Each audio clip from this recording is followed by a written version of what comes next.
One of the great privileges of being a priest and working in and around a parish like ours is the opportunity to work with lots of different kinds of people. We celebrate the sacraments here in English and in Spanish. We have, at last count, I think people from 28 different countries that come to church here. We have all ages, walks of life, and the great privilege to minister to people. We do it pretty imperfectly. We fall short in all kinds of ways. But it's a great privilege to be able to serve people and help people. That also applies, though, to kind of levels of faith, if you will. Right? We have folks who are here all the time. Almost every day, they're in and around here, involved in different things in the life of the church. We have folks that maybe are here every Sunday, but work or kids or whatever the world throws at us. Sunday Mass is what you're able to do, and that's good. We also have folks that are kind of maybe on the outside and trying to become more involved in the life of the church. We also have folks that are on our rolls, are registered in the parish, that I've never met. I've been here almost 5 years. They are as much parishioners here as you are. This church is just as much theirs as it is mine. And it's a privilege to be able to try to help people in their walk of faith. So in a special way, I think the season of Advent is particularly timely for those maybe who are here, maybe watching on the live stream, maybe will watch this later, maybe we'll never see it. In a particular way, the season of Advent, I think, is for people who might be disengaged from their faith. And in a particular way, who might think that God is far away. A lot of people struggle.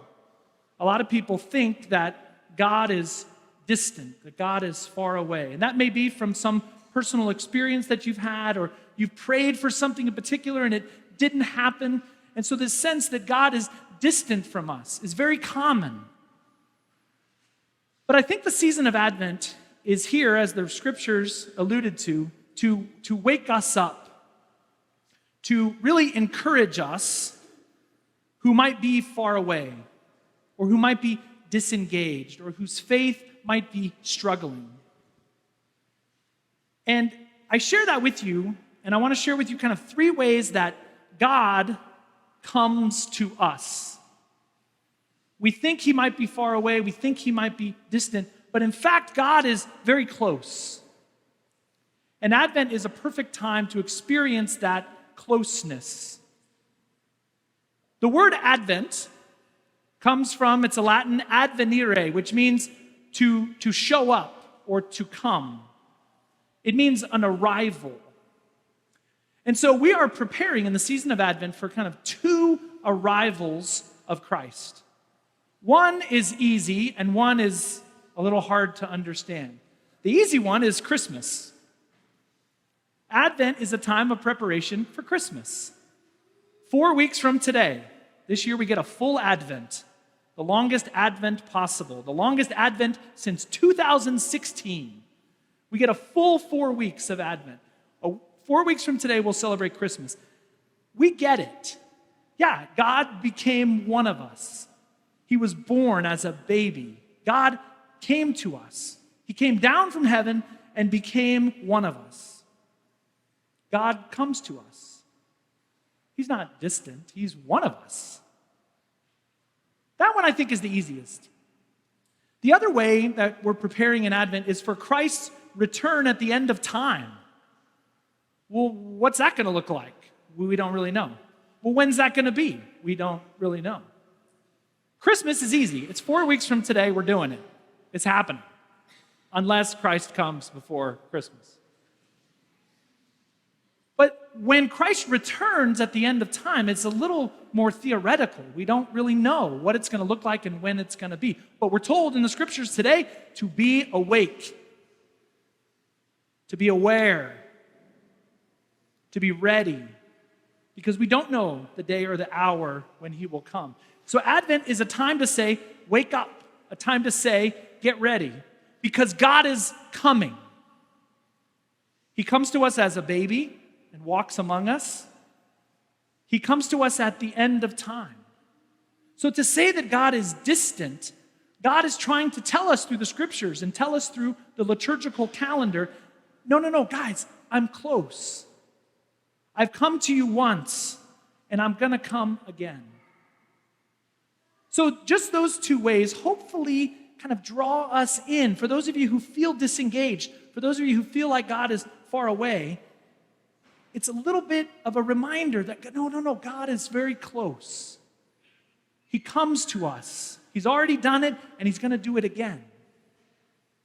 But then there's this third way, this third arrival of Christ. And it takes lots of different forms. Christ comes to us every single time we open the scriptures. When you go home today and maybe you open up your Bible to read, Christ comes to us in the scriptures. When you hear the words proclaimed at Mass, that's Christ coming to us, trying to penetrate sometimes the hardness of our own hearts so that his word can dwell in us. Christ comes to us in each other. That person sitting next to you, that person you work with or go to school with, in that person, Christ dwells. Now, we don't always see it. We certainly don't always appreciate it. But Christ comes to us in that other person. Christ comes to us in the poor. When we have an opportunity to serve somebody else who's in need. It's Christ arriving into our lives in the form of that person. The Gospel of Matthew chapter 25, and it says, Lord, when did we see you hungry and tired and thirsty and naked and in prison? And Jesus says, whatever you do for the least of my brothers and sisters, you do for me. Christ comes to us when we're serving others. And then, in this context, here today, the most privileged way in which Christ comes to us, in which he arrives in our lives, is what we are doing right here, right now. When you come to Mass, what happens right here on this altar is that Christ arrives. I had a good friend in seminary, and sometimes after Mass at the seminary, we'd sort of do a little play-by-play of how did it go. We'd critique the homily, and how was the priest? Did he celebrate it well? What color was he wearing? We go through all the play-by-play like you do for a sports game. Well, a good friend of mine, and he would say the same thing every time. I would say, how was Mass? And his answer was the same every single time. He would say, well, Jesus showed up. And he was trying to be funny, and it was, but it's also true. How was Mass today? Jesus showed up. At every Mass, Jesus shows up. Yes, in his word. Yes, in the person sitting next to you. But especially, and in a privileged way, he comes to us in the Eucharist. And so when we have in our heads that God is somehow distant, one of the things in the Catholic Church that we have this great treasure, the source and the summit of the Christian life, we have the Eucharist. Jesus comes to us, and he doesn't just say, guys, I'm up here, and you can come and you can talk to me or look at me. He takes it an entire step further. He gives himself to us to eat, to take into our very bodies. And so if we have the sense that God is far away, if you have the sense of being kind of disengaged from the life of the church, Advent is the season for you to engage more, to come more, to draw deeper into the life of your faith, because Christ comes to us as a baby. He will come at the end of time, And he comes to us in all kinds of ways, in the scriptures, in each other, in the poor, and especially in the Eucharist. He's not distant. He's here. He shows up each and every time. And so, not far away, not distant, not disengaged. We might be, but God comes to us. He arrives in our life. And so my prayer today is that this season of Advent would be a time of engagement. As Christ comes to us, we go towards him, deepening our life of prayer, taking advantage of the sacrament of confession, coming to adoration, to daily Mass, to Sunday Mass, preparing our hearts and allowing God to prepare our hearts for a beautiful celebration of Christmas.